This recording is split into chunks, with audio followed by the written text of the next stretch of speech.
Patreon, stick around. We're going to talk some news. All right, Patreon. What's up, everybody? So, man, Tony Khan buys Ring of Honor. What is your initial thoughts? And we really should just keep it. We could talk about how, how it affects everything, but really, does this affect Impact? I think is ultimately what we need to Oh get my into. God, if you're on Twitter, does this affect Oh my Impact? gosh, I'll yeah. make fun of the nerds later. Um, I don't I don't see it as a bad thing, right? I heard Garrett talk about on the Brews News, by the way, great name. Him and Dave are both of mine. Like, why would you market a show under the name of Ring of Honor, not under AEW? And I understand that. And being a student of history, like it doesn't go well when smaller groups are bought by the larger group. But at the same time, I'll counter that at no point has a larger group that bought a smaller group ever tried to actually rehab the brand that they spent money on. Never. That's the problem. It's Yeah. never happened. It didn't happen when Crockett bought Florida. It didn't happen when Crockett bought Central States. It didn't happen when they bought the UWF. They strip mined the UWF and left it as a developmental, essentially, right? Mm-hmm. Which wasn't the plan, but that's what they did. It didn't happen when WWF bought WCW, right? It's never happened. Even ECW, they never really tried to rehab it. They put a freaking zombie on the show the first night. Right, and that was a Yeah. train wreck from the get-go. Yeah. So no one's ever made a good faith effort. Now I hope that someone is in Tony Khan's ear telling him that, because I think you bought a show like, okay, you want that AEW Ring of Honor, that's the show title. Mm-hmm. All Elite Wrestling presents Ring of Honor. That's Yeah. that's it. That's it. Rebuild. You've got belts, you've got prestige, you've got all kinds of stuff. I don't see why this is a bad thing. And I don't see people going, he spent all this money. What do you care? It's his What money. do you care what a Let the billionaire does with his money? Don't pretend to be some smart guy because I don't like the way you spend his money. Shut up. Like, I don't care. Let billionaires spend money for my entertainment. I Yeah. have zero qualm with it. Let the brother have some fun, man. Right. Yeah. So I don't see it as a bad thing. The only thing I do like that Ring of Honor was independent of all the other companies and could potentially, if something happened or if they signed a piece of talent and somebody got hot enough to where they could be an alternative to what you're normally seeing, and then they could provide some competition. Competition makes everybody better, I think. I don't know if they're anytime soon or ever we're going to become competition for an AEW, just given where Sinclair had kind of slotted them on the hierarchy of things that were important to them. But I like more independently owned companies, the better. I think a good argument was made like by I think Dave Meltzer and by Andrew Zarian as well. Like, hey, you have this big brand name that's selling all these tickets. Why would you then go run a show under this other brand name umbrella that's not selling tickets, that really is kind of, I don't want to say a dead brand, but look, they weren't doing good. They weren't setting the world on fire, and they haven't, and since AEW's been created, right? Mm-hmm. So when we talked before, about this, whenever Ring of Honor initially went on their hiatus, and we talked, are they going to sell? We question what's the value in Ring of Honor if they sell. Is keeping that company alive valuable for an AEW, for WWE, for an Impact? And we all said no at the time, right? And we said that the value is in their library, which is valuable, but a lot of people don't go back and watch a lot of old stuff. Like, it's just not like it. The old stuff on Peacock doesn't really get a whole lot of play. To And that, okay, so I heard that too. yeah, Now here's the thing: is that we can say that, well, the old stuff doesn't get a lot of play, but people do watch it. Maybe not in droves, but it's like going on to, if I go on to HBO Max, I can watch stuff on Turner Classic Movies. yeah, That stuff doesn't get a lot of play, but that's the appeal of having a streaming service, is to yes, have all that, yep, is so that it is there, right? Like, the new stuff is always going to get more play than the old stuff. But that's the appeal of having it. That's the appeal of going to the video. I used to work at Blockbuster, right? The new release section always got more rentals than the old stuff. But sometimes you want to watch Christmas Vacation, yeah, and I mean, when we had that discussion, Ring of Honor had not decided to resuscitate itself as a super indie that it turns out that Sinclair really didn't want to have anymore. yeah. And I was hoping that that's what they would become. But I that's liked that idea, I but didn't hate it either, but if they don't want it, which is clear that they don't really want it. So I mean, like, right, they didn't want it. And the next thing is, Ring of Honor could have been a viable alternative. Sinclair never wanted it to be a viable alternative. right? It was somebody was going to own it. It was either going to be Tony or Vince. Hmm. Who would you rather it be? Like we could say, well, there's one less place for people to work. There's no, they weren't there. They weren't working there. Right. It was just a, They were dying anyway. So right, it's not like Khan went into their company and said, "Hey, look, I'm just buying you out." Like, no, it was the other way around. right. Right. They were dying already, and Tony Khan bought it. I like that he has the library. I like that Me too. it should lead to us getting AEW and their library onto HBO Max. I do Now think that's going to happen too. I think yeah, that's going to if happen. they run Ring of Honor shows, I'll be honest, I don't care one way or the other. But you weren't watching to begin with, though. Exactly. So that's kind of like my whole thing. If they put these folks that were on Dark and Elevation and they move them to Ring of Honor, that's fine by me. I don't really care. It doesn't affect me one way or the other. You call it Dark or you call it Ring of Honor, or or are they going to like legitimately try to run a viable, not a, when I say viable, I mean like a standalone company, right, outside of the AEW bubble. Is that what they're going to do, or is this just NXT? Which is kind of what I think Cassidy Haynes from Body Slam is saying, that it looks like it's going to be kind of a developmental brand for AEW. And I think that's fine too. I just don't see me paying too much attention to it. I don't, and that's fine because you weren't watching it anyway, and most people weren't watching Ring of Honor anyway. So that's the thing, is like, and Ring of Honor was nothing, and I was watching Ring of Honor, not to the very end, but over the last, over the years, I did like watching Ring of Honor. It's just matches, man. Like Yeah. the problem with Ring of Honor was that there was no consistent like storytelling as far as like, serialized television, right? It was just matches. So if you're going to have Ring of Honor and if you paid for it, right, it needs a different booking team. You need to actually do what WWE always talked about with not necessarily on SmackDown, but with NXT, right? Make it your NXT. Like have a different booking mind, different booking philosophy. Give it a place where Jay Lethal and maybe Lee Moriarty or those guys can go work. And there's nothing wrong with that. And if you're like, well, you're not gonna run all these house shows. They're not running house shows now.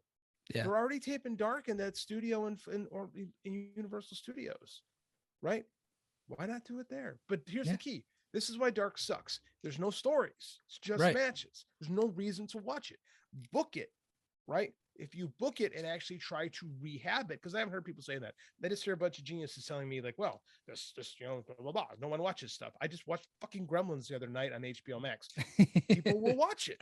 Maybe not in droves because that is the way things go. I say that, I said that because the people told me the same thing.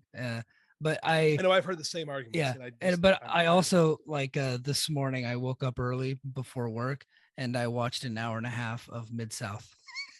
It's just because I'm watching 1983 Mid South. I just decided I'm going to do that. So and there are people like that, but it's just Yeah. seemingly as well. It doesn't get as many views as WrestleMania. Yeah, no No. kidding. No I kidding. I think the I see what you're saying. Look, I don't really think it's a big deal if they keep it alive, because I will, like, in my head, if they keep it alive, it's going to be AEW light. That's just what it's not going to be Ring of Honor to me anymore. It's just going to be AEW light. And I think Yeah, that's okay. I- I think that's fine. but Ring of Honor hasn't been Ring of Honor since Sinclair purchased it, right? Like if you have a love for the Gabe Sapolsky booked era of Ring of Honor, that Ring of Honor died in like 2010. If you like the Jim Cornette era of Ring of Honor, that Ring of Honor died with the Sinclair purchase. Like what Ring of Honor has changed and evolved drastically over these 20 years. Yep. So I mean, like if you're watching Ring of Honor in 2019, right? Or 28, let's say 2018, when it was still pretty popular. That wasn't the Ring of Honor that you got a decade earlier. Right. So that's just the nature of the beast. Is nothing is going to be the same. Like anytime you have a new booking mind coming in general, it's going to change. Like unless you want to watch something on Super VHS in the year 2022, like Yeah. that Ring of Honor's gone. But I do, and here's the thing: it's like, well, why would you run this? What would you tell me? What would do a better job selling tickets? Ring of Honor or Dark? Oh, yeah, that is true. But I think that your idea is important, that if you just call it AEW presents Ring of Honor, that's what I would do. Then you actually sell more tickets than if it was just Ring of Honor. I agree 100%. Yeah. And I don't think I would hope they would do that. Now, if they bought it and it winds up just being for the tape deal like Vince McMahon did, well then history repeats itself and Right. that's on them. But I think it's imperative. I think it's imperative for them to create a legitimate developmental division. Like they need an NXT. When I said it just can't be dark because dark's boring, man. Dark I and can't do Elevation it. are boring. They're I boring shows if you dude, just want to watch matches. I love AEW. Me Can't too. do dark. Can't do Boring. elevation. I just won't do it. So It's boring. yeah. We'll Tony make can't Tony can't book it. That's the yeah. thing. Somebody else needs to book it. And I've heard a lot of people say like William Regal. William Regal didn't actually book NXT. No, no, I don't know if no. people are aware of that No, or not. he was more of a coach and mentor type of Yes. guy. Yeah, which Yeah. is fine. Those guys are valuable. Yeah. That would be fine. But like they need a guy. They need someone. And I've heard a lot of these. Oh, let's I'll hold on. I've heard a lot of guys. They need a guy. So let's ask Mike, how does this affect Impact? So I think that I Ring of Honor going out of business, I felt was kind of a help to Impact because it opened up more talent for them to be able to get. As a competitor off the street. Now that competitor is kind of back up. And I think the viewing audience, if given a choice to watch an AEW ran product, even if it's Ring of Honor or Impact, I think they're probably going to go towards like, I'm not talking about the Impact diehards. Like those people are, there's not that many of them, but they're still going to watch, they're going to watch the show. Mhm. Right. But if you're going to get like and I hate the term casual fan, we've had that rant before, but a wrestling fan, like someone who loves to watch wrestling, I think if given the opportunity to watch, AEW presents Ring of Honor or Impact, they're going to choose the Ring of Honor one. I think that I don't think that's that far fetched, but I don't think you're wrong. Excuse me. Um, I think like it depends on how accessible it is. Like because Ring of Honor's total combined rating, because it's syndicated. If that's important too, is does the syndication deal still exist? Nobody has an answer to that yet. no, I have not seen one way or the other. So some folks are saying that Tony Khan, his politics wouldn't want to get in bed with Sinclair. What I'll say to that is he is a billionaire, and his daddy voted for Trump. I don't think they care what politics Sinclair Broadcasting has. So I don't see that being an issue at all. I think people if actually said that, that's oh a yeah, terrible take. oh yeah, I think that if My Pillow wanted to buy some time on AEW, they could get it. Trust me. Money is very important to these people. So, but That's crazy too. Someone yeah, say that. The value I think in Ring of Honor, this is why is in those syndicated networks. And yeah, if they did lose them, and this is a little bit more like a WCW situation, I think it really comes down to what Tony Khan paid for it. I've heard anywhere from $20 to $40 million. oof. I don't. If it's 20 million isn't 20 million anymore, right? Like it's not what we think it is. Right. If it's then 20 for the library, maybe not. Whatever. If it helps you get that streaming deal with HBO, you'll make your money back on it, and then it's HBO's problem. It's not yours. You know. But I think there's value in those slots because Ring of Honor hits about 300,000 viewers a week. Yeah, because you can just get it with your antenna. So, but I mean, like legit, like those are like the numbers. They'll cut about 300,000 a week. So I mean, like we're talking about a show that doesn't. Yeah. Well, and whenever I suggested that maybe Anthem should purchase, I didn't know what the purchase price was going to be. I didn't think that it would be 40.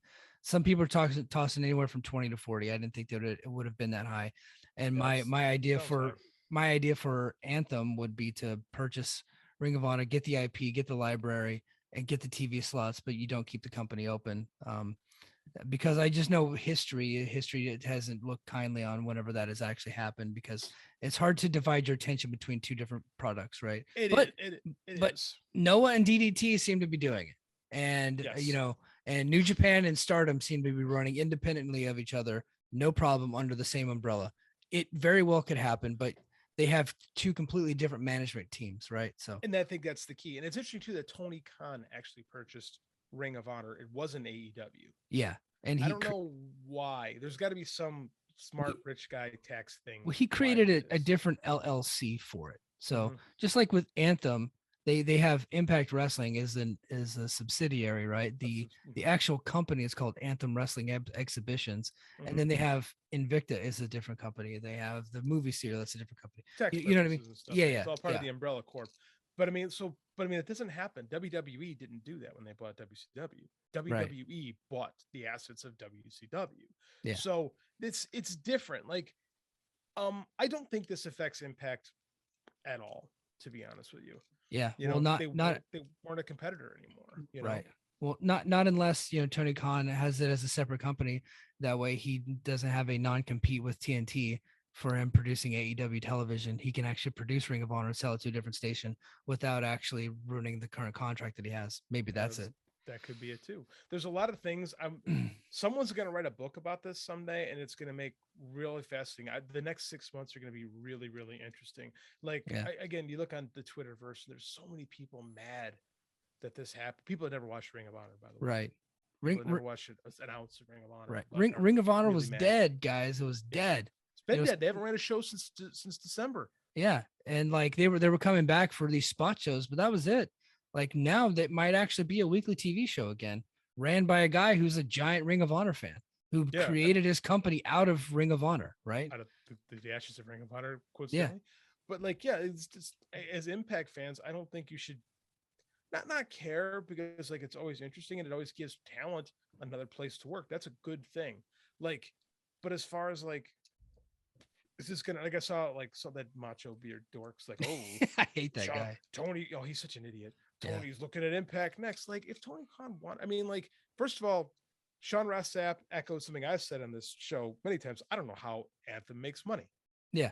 Like, we spend a lot, but I hadn't figured out how they make money. Like, Impact isn't making money. Like, even you talk about purchasing the assets of Ring of Honor for Anthem. How? Like, it's not like they get a bunch of subscriptions for Impact Plus. Like, you know, like they're barely utilizing their own material. Like, right.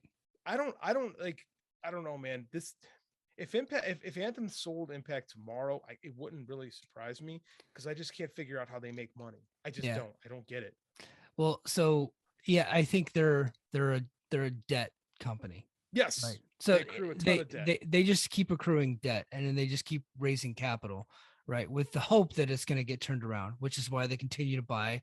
They bought the network, they bought the movie studio, they bought the fighting company. You know, so that's what they do. It just kind of keeps compounding debt. A lot of people do that too. Yeah. Sinclair did that too. But what they did is they borrowed a bunch of money for those regional sports networks that completely collapsed. Mm-hmm. Anthem, what they're doing is they're buying like viable assets, right? That aren't exactly crazy money making assets, but like, Impact is producing so much television that you can sell that content all over the world, and it's always going to be available, right? You can continue to sell that over and over and over again. And it's not a great, it's Impact's like I don't know if people realize, but Impact's like the jewel of Anthem's like crown. Access is probably the jewel, but Impact is on Access. It's propping up Access. Yeah. It's the only reason why it's in the top 100. Right. It's propping up Fight Network in Canada. Yeah, it's of those two networks, it's the top. At some point, the money behind the money always wants the money, right? It's like there's always some vulture capitalist or some group behind everything, because everyone, like, you got to borrow that money from somebody. Mm-hmm. Right? Like, you can accrue debt until you can no longer accrue debt. And these billionaires don't care. They'll declare bankruptcy and walk away. Yeah. But that's, that's how those things go. And then get elected president. Sorry. Hey, what's that one guy? Oh, it's, like I said, like, it would not surprise me, because this company's got a history of, like, being purchased. Right. Right. So it would not, I don't think it happened by Tony Khan. Like, I'm not saying that's going to happen, but like, I've heard people go, well, Anthem would never sell. Brother, why would you think that? So I have a 2012 Dodge Ram 1500 4-wheel drive, beautiful red truck, right? Tows my trailer everywhere. It only has 70,000 miles on it, even though it's 10 years old, right? That's impressive. That's very good. I don't have a for sale sign on that truck, right? I'm not looking to sell that thing, but if somebody wants it, I'm listening. You know what I mean? Mm-hmm. Right. So like, I think Anthem is the same. That doesn't mean that it's for sale, right? It just means that everything's for sale. Same with WWE. I was just going to say they're not look, their company's not on the market to be sold, but if somebody wants it, I'm sure they would listen. Right. Mm-hmm. Hmm. It's just business, and it's smart business. If they get the right price for it, of course they would sell. Hmm. Well, anybody would. Anything could happen because that's just the nature of business, right? Yeah, Everything gets bought and sold. Everything. yeah, So I don't think Impact fans should concern themselves one iota with this purchase unless you like no, watching all kinds of wrestling. yeah. You know. We got some more news to get. Hey, y'all, this is Double G from the Fight Game Media Network. I wanted to tell you about our new series of combat sports podcasts on our free and Patreon tiers. Let's talk about all the shows on our free Fight Game Media Network feed. We have The Wrap, hosted by Keela Cash, which covers the week in WWE. The Boom, hosted by James McDaniel and Kevin Eli on all things AEW wrestling. For MMA fans, we have In the Clinch, hosted by Paul Fontaine and Ryan Frederick. Boxing fans will love Pound for Pound, hosted by Carlos Toro and Robert Silva. Write That Down is our Japanese wrestling history show with Justin Nipper and the legendary Fumi Saito. And finally, our weekend show by John LaRocca called Take It Home. And now let's talk about our Patreon, the newly branded Fight Game Media Network Plus. We have our 1997 Raw review version of the Fight Game podcast, hosted by myself and John LaRocca. Paul Fontaine and Jeff Hawkins host the Dynamite Show, which goes up every Wednesday night after AEW Dynamite is done. On Fridays, we have two shows that drop. The first is the full version of Brace for Impact, hosted by Mike Gilbert and JD Oliva, all on Impact Wrestling.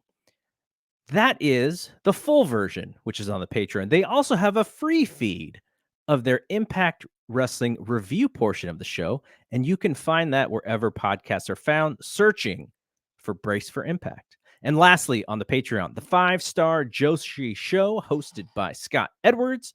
My video show, Observe This, is on our YouTube channel, but you'll be able to hear the audio version of it on the Patreon. We also have pay-per-view recaps as well as monthly bonus content from every podcast in our free network tier. And lastly, a Q&A with Dave Meltzer. All of that is for $5 a month. You can find all the links of where to hear our shows in the description of this video. Support the Fight Game Media Network by subscribing to our free network and Brace for Impact feeds. And please, please, please rate us 5 stars. And please check out our Patreon as well. Thanks for watching.